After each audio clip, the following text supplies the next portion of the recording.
Hello, today I will show you how to wipe the cache partition in your Samsung Galaxy A9. First, let's start by powering off our phone by holding the power key and selecting power off.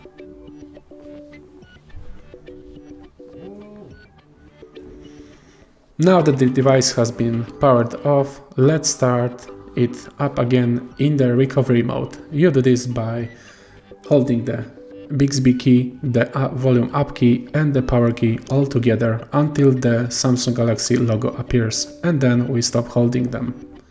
Now let's wait and be patient for a few seconds.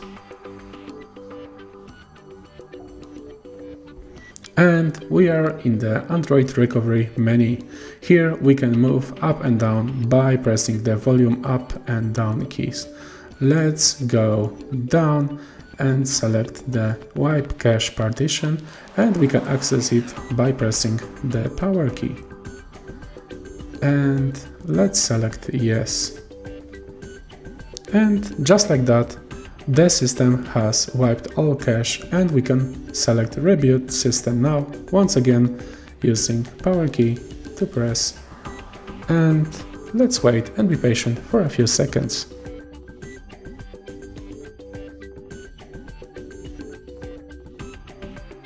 And our device is back on, and just like that, the cache partition has been deleted.